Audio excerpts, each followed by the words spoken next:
The best players at Coppin State now gets a chance to lead the program as the Eagles' next men's basketball head coach. I just can't wait to get started, to bring this team and to bring this university and the brand of Coppin basketball back to where, it once was. And so I know it's going to take a lot of work and a lot of support, and I appreciate you guys showing up here today, but, this is just the beginning. The Eagles hiring one of their legends for sure. Stewart had his jersey retired. He's in Coppin and the MEAC's Hall of Fame and is the program's third leading scorer. It's been a gorgeous Friday with temperatures in the upper 60s. The great weather continues tomorrow, but temperatures instead reach the 70s, the low 70s by the afternoon. Then on Sunday, we'll have higher temperatures in the mid 70s and also the next chance for showers and possibly a few storms. This could have impacts on your Sunday plans. And after that, more rain arrives on Monday. Coming up, I'll have a look at the timing of the rain and when we dry out in about 20 minutes. Back to you. Jasmine, thank you. Coming up on Fox 45 News at 6, two brothers are charged in the deadly armed robbery involving a T-Mobile employee. New information that we're learning. And we're following breaking news out of Annapolis. 3 people are killed this afternoon. The breaking information.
Investigators reveal the teen suspects in the T-Mobile employee murder are brothers. Fox 45 takes a look at the charging documents and the family history they revealed. And we're continuing to follow breaking news out of Annapolis, where 3 people have been shot and killed, while police say there is no threat. And we're taking a look at this year's Flower Mart at Mount Vernon Place. Coming up, lemon sticks, flowers, vendors galore. Live from WBFF in Baltimore, this is Fox 45 News at 6.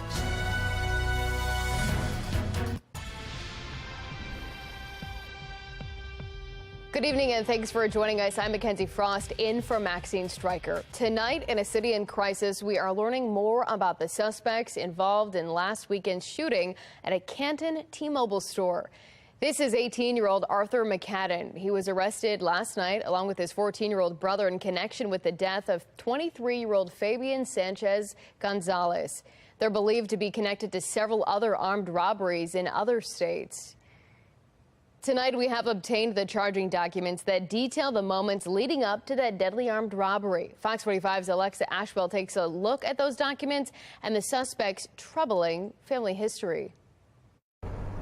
A source tells me these brothers may be connected to other armed robberies in other states, including New Jersey. In fact, we just confirmed 18-year-old Arthur McCaden is being charged in an armed robbery in New Jersey. Surveillance pictures of an armed robbery at a Best Buy in Mount Laurel, New Jersey, now believed to be connected to the T-Mobile store homicide here in Baltimore. Investigators believe 18-year-old Arthur McCaden and his 14-year-old brother committed both crimes on the same day and just hours apart, and may be responsible for other crimes in other states. The Baltimore Police Department announcing the arrest of McCaden and his brother just yesterday, 4 days after investigators say they shot and killed T-Mobile store employee 23-year-old Fabian Sanchez Gonzalez while robbing the store and its customers. McCaden taken into custody from a house on St. Charles Avenue in Northwest Baltimore.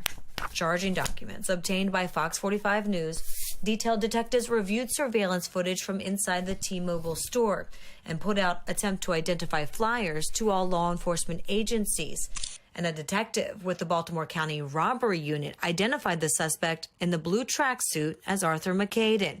The suspect in the New Jersey armed robbery also pictured in a blue tracksuit. The document goes on to say an additional witness was also able to identify McCaden in the photos. I know he probably touched many hearts here, one way or another, through a joke, probably cracked a smile. Fabian's family reacting to news of an arrest during a vigil outside of the store in Canton. Tears of joy and pain, but we're glad. I'm glad to hear that there is a suspect and there's been an arrest made, because that's what we want. We want justice. The family expressing frustration with the crime and criminals here in Baltimore. Sources confirm McCaden's father, who shares the same name, has also lived a life of crime.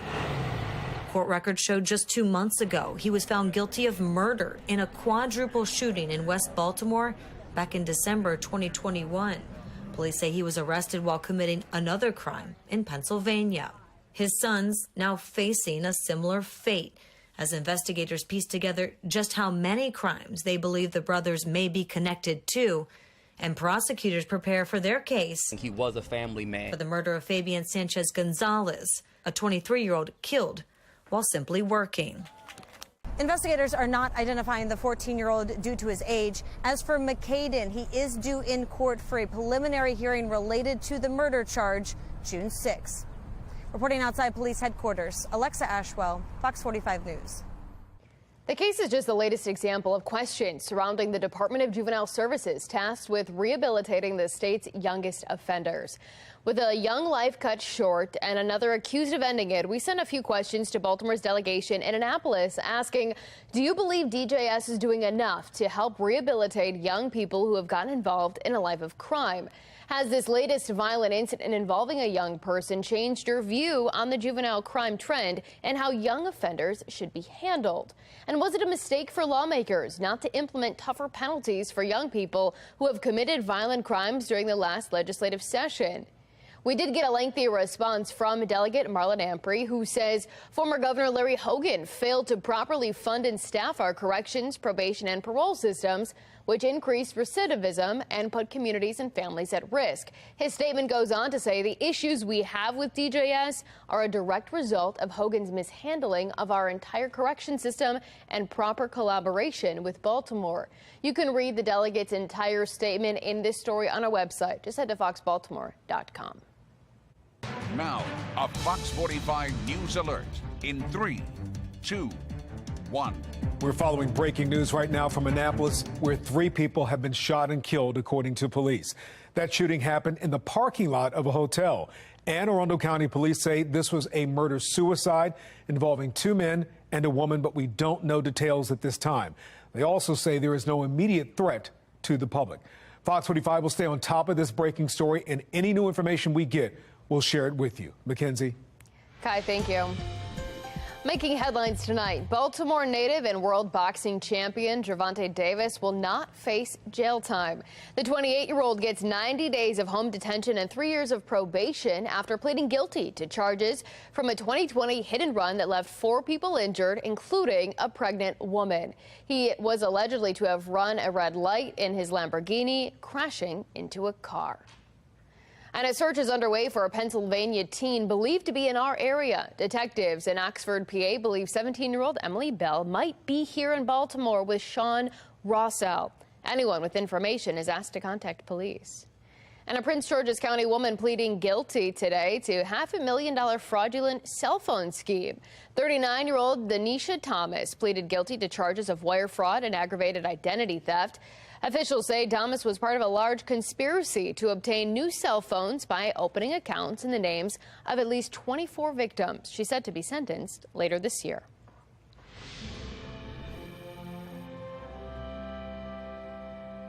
A ceremony honoring Maryland's heroes, the 30th annual Fallen Heroes ceremony was held at Delaney Valley Memorial Gardens today.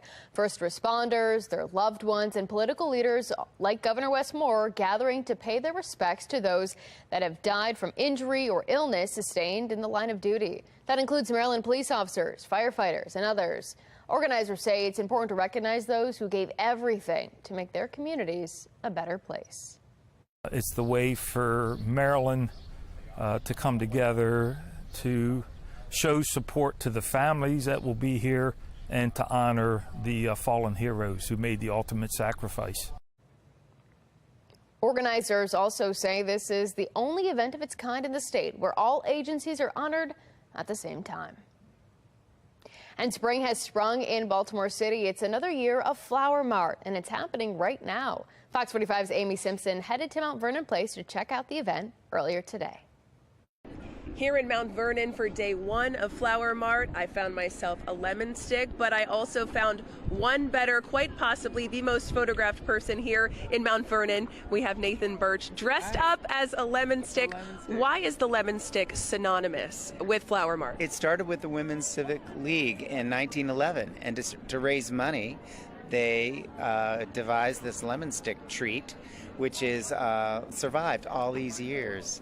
And so last year I was talking with Lance Humphreys and I said, you know, is there a lemon stick costume? And he said, I think we have one. And I said, well, I'll volunteer if there is one, a way to drum up, you know, interest in the lemon stick. And it's been fun, you know, met a lot of people, and it's been really a terrific way to enjoy Mount Vernon Place. And why do people need to come out either today or tomorrow to check out Flower Mart? It sounds obvious, but the flowers are unbelievable. They're everywhere. It's just a sea of color here. And the plants and the food is all local vendors, and it's a great way to enjoy our monument and our beautiful gardens here that the Conservancy represents. Wonderful. Nathan Birch, thank you so much. And a beautiful spring day. If you don't have a chance to check it out today, Flower Mart continues all day tomorrow. In Mount Vernon, Amy Simpson, Fox 45 News. A traffic alert. Baltimore's metro system now closed for the entire weekend. The subway shut down for maintenance. The main change, a new updated computer system will be installed that officials say will allow for safer and more reliable transit in the city. It will reopen for the Monday morning commute.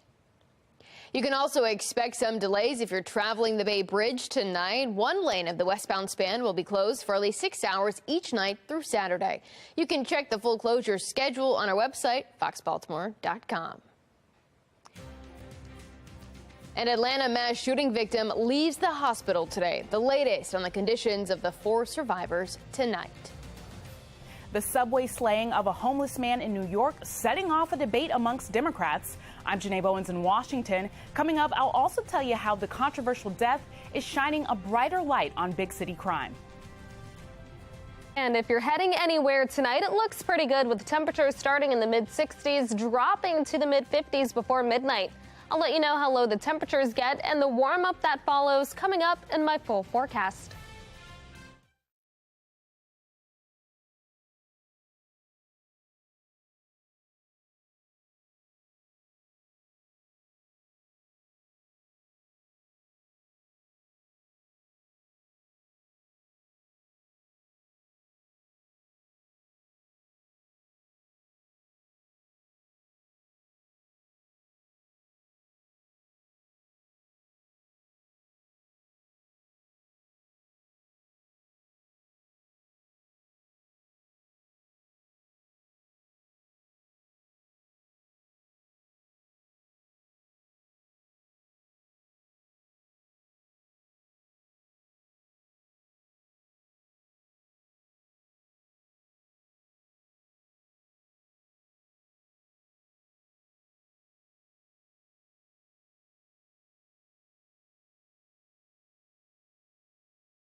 Making headlines, a survivor from the Atlanta mass shooting released from the hospital today.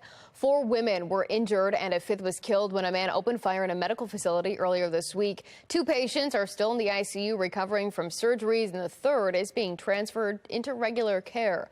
Doctors treating the victims expect all of them to survive, but are warning the trauma will stick with them. It's psychological and emotional, and I don't think you can underestimate that impact. She's had a hard time adjusting. I mean, it's hard to go from a normal life to suddenly have something like this happen at work, and you have to deal with that. And so the post-traumatic stress is real, and it's going to impact all of them. 24-year-old Diane Patterson is charged with 1 count of murder and 4 counts of aggravated assault.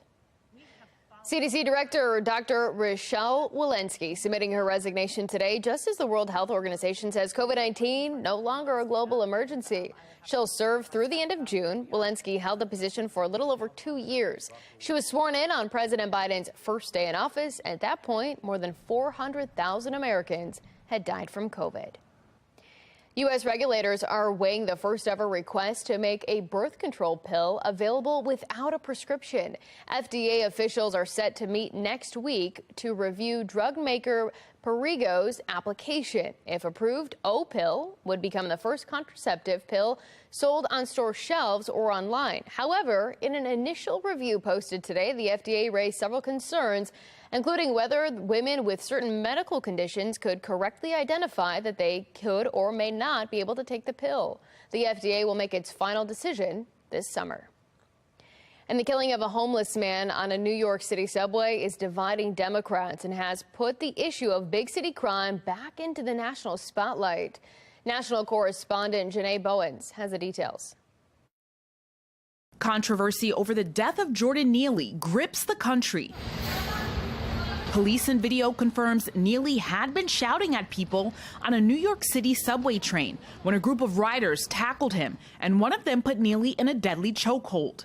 The medical examiner's office classifying Neely's death as a homicide. I do want to acknowledge how horrific it was to view a video of Jordan Neely being killed for being a passenger on our subway trains. The subway slaying creating a wedge within the Democratic Party. Congresswoman Alexandria Ocasio-Cortez of New York calling out New York City Mayor Eric Adams on Twitter for not calling Neely's death a murder, saying in part, "This honestly feels like a new low, not being able to clearly condemn a public murder because the victim was of a social status someone deemed too low to care about." I don't think that's very responsible at the time where we're still investigating the situation. Neely had reportedly been arrested over 40 times, including for 3 unprovoked attacks on the subway. His controversial death also shining a light on how crime is being handled in the nation's biggest cities. It's going to take the citizens saying, we've had enough. We want to be safe in our communities. They've got to demand from their elected officials and their police leadership, and especially their district attorneys, that we want you to focus on real criminals. That demand might be working, with prosecutors accused of being soft on crime, leaving the job or being kicked out in places like St. Louis, Chicago, Baltimore, and San Francisco. Focus now turning to New York DA Alvin Bragg to see how he will handle Neely's death investigation. In the meantime, Mayor Adams calling for prioritizing mental health care for those in need. In Washington, I'm Janae Bowens. Looking ahead, Buckingham Palace is doing some housekeeping ahead of tomorrow's coronation of King Charles III. Last-minute preparations are underway as TV crews from across the globe set the stage to broadcast the historic event. Meantime, hundreds of thousands of royal fans are descending on London. You know, I came to the Queen's lay and stay and her funeral. So this, in essence, is my royal trilogy, part 3 of my royal trilogy. So I had to come to support the new king, and yeah, it's just really exciting. The atmosphere as well, you couldn't pass it up. Tents and sleeping bags line the procession route as fans camp out early to get a key spot to watch all that pomp and circumstance. Hundreds of global leaders and representatives are also expected to attend the event. Meteorologists are saying coronation watchers will have to have their umbrellas on standby. Pouring rain, thunder, lightning, and hail all currently passing over London. Well over 2,000 people are expected to attend the ceremony.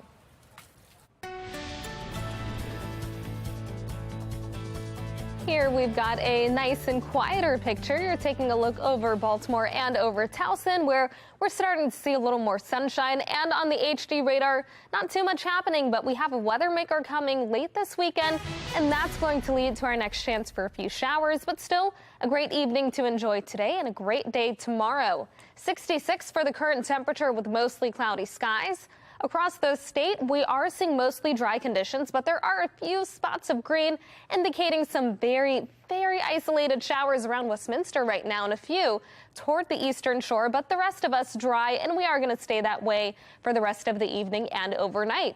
Temperatures are mostly in the 60s around the state. It's been a very pleasant day and a great start to the weekend. We'll drop to the 40s and the low 50s overnight. This is all followed by temperatures returning to the 70s for most of us tomorrow. We'll finally be a little closer to average. We'll also enjoy dry weather thanks to high pressure building over the region. Once that system exits, though, we'll have another weather maker coming, and that's going to lead to the chance for showers, which could impact your plans on Sunday. Notice we stay nice and quiet overnight with a few passing clouds. We'll wake up to plenty of sunshine tomorrow. Then by the afternoon, a few more clouds arrive as those temperatures reach the 70s. It'll be a quiet night into Sunday morning as well, but this is followed by more clouds for the afternoon, along with the chance for rain and possible storms. This is all a part of that next weather maker, so if you have plans to be outside, just make sure that you have a backup for the afternoon, and also be sure to keep watch on the radar. We have an unsettled pattern as we start the upcoming work week. We're looking at the chance for scattered showers on both Monday and Tuesday, but by Wednesday, we return to dry weather and will stay dry as we finish out the work week. Temperatures drop to 48 overnight with clearing skies. We'll have light winds out of the northeast. This is followed by our temperatures reaching the low 70s tomorrow. We'll have plenty of sunshine as we head into the afternoon. Then a few more clouds arrive, but we stay nice and dry. This all comes to an end, though, on Sundays. We get ready for that next weather maker, which could have impacts on your plans. Coming up, I'll have a look at what you can expect as we head into the upcoming week, and high temperatures will be in the exclusive 10-day forecast. Weather Window, presented by the National Weather Desk. Powerful storms rolling across Texas last night put on quite a display. This nonstop lightning was in the skies near San Antonio. Virtually all the colors of the rainbow are in this fantastic shot of sunset in the Great Smoky Mountains. And this morning's full moon peeks through the trees in Michigan. It's sometimes called the flower moon because of the abundance of flowers this time of year. For more content like this, follow the National Weather Desk on Instagram.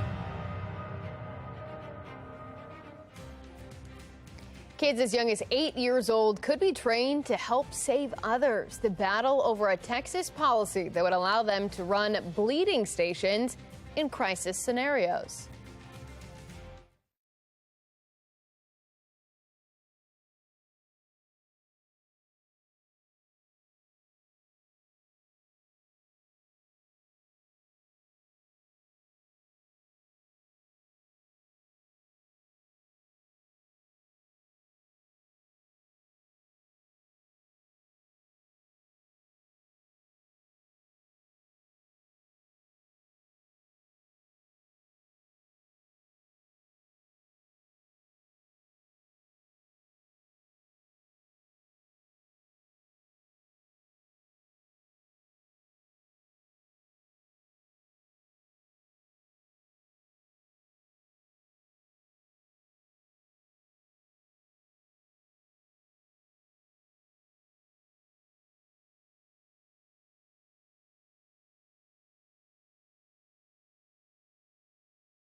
In tonight's Assignment America, as school districts around the country struggle to stop shootings in the classroom, a bill in Texas could have districts lean on students to help save lives. Paige Hubbard from our sister station in Austin has the details.